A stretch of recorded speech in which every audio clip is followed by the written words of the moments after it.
কখনো কখনো কিছু কিছু জিনিস আমাদের জন্য জানো তো একটা সেভিয়ার হয়ে যায়।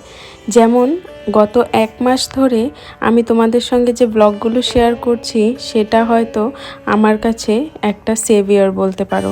তার কারণ ওই মেঘালয়ায় 2-3 দিনের জন্য গিয়েছিলাম, কিন্তু তার যে এতগুলো রিল এতগুলো ব্লগ আমি শ্যুট করেছি সেগুলোই তোমাদের সঙ্গে আস্তে আস্তে শেয়ার করতে করতে কিন্তু আমার 1 মাস প্রায় হতে চললো। আর যার জন্যে কিন্তু আমি দেখো মেঘালয় থেকে আসার পর থেকে কিন্তু বাবার বাড়িতেই আছি, কিন্তু আজ অবধি একটাও ডেইলি ব্লগ আমি তোমাদের সঙ্গে শেয়ার করিনি বা শ্যুট করিনি বলতে পারো। কারণ ওই বলতে পারো যে এক ধরনের আলসি, বা বলতে পারো যে অলরেডি আমার ব্লগ শ্যুট করা ছিল মেঘালয়ার ব্লগ রিলস, সেগুলোই তোমাদের সঙ্গে আস্তে আস্তে করে শেয়ার করছি, যার জন্য কিন্তু কোনো ব্লগ আমি আর ডেলি ব্লগ শেয়ার করিনি তোমাদের সঙ্গে বা শ্যুটও করিনি।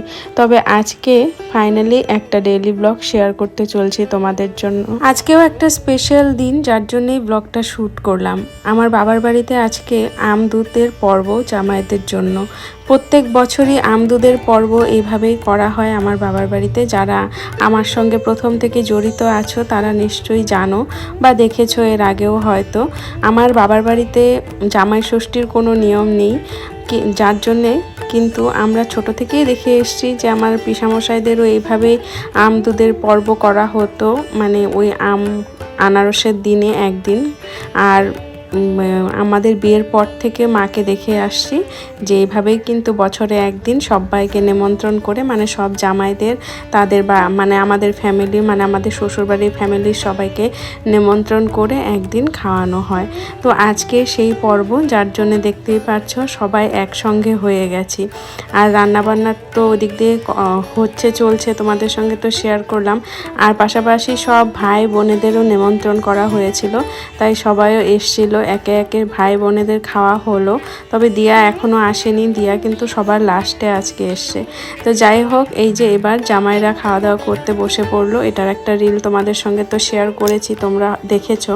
যাই হোক, আজকের দিনটা সব ভাই বোন মিলে খুব ভালো কাটলো। বিশেষ করে সব ভাই বোনের সঙ্গে দেখা হলো আমার, যার জন্যে কিন্তু আরও বেশি ভালো লাগলো, দেখতেই পাচ্ছো।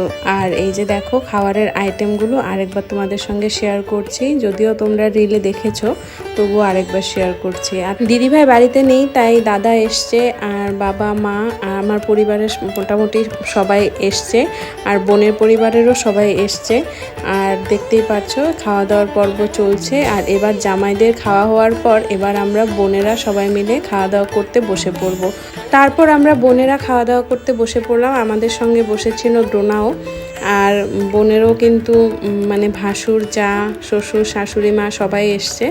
তো যাই হোক, 3 বোন মিলে এখানে খাওয়া দাওয়া করছিলাম আর গল্প করছিলাম। আর 2 বোন মিলে আমাকে বকা দিচ্ছিল, কারণ আমি নাকি একদম অল্প করে খাই ওদের তুলনায়। ভিডিও করার দায়িত্বটা মিস্টার সাহার হাতে দিয়েছিলাম, যার জন্য দেখতেই পাচ্ছ টুম্পার একদম মুখের সামনে গিয়ে ভিডিও করছিল বদমাশি করে। খাওয়া দাওয়ার পর বিকেলে সবাই মিলে শুরু হলো দুনিয়ার গল্প, দুনিয়ার খবর আদান প্রদান, কে কি নিউজ জানে, ঘুরতে গিয়ে কি হলো সেসব নিয়ে অনেক ডিসকাশন হলো বোনেদের সঙ্গে।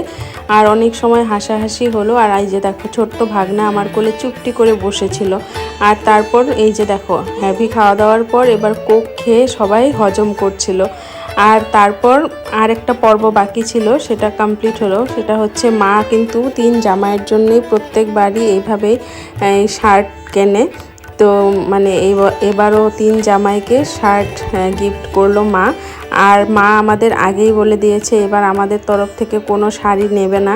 তো যাই হোক, অনেক বলার পর মা বলল ঠিক আছে তাহলে কটনের ছাপার শাড়ি এনে দিবি আমার ঘরে পরার জন্য।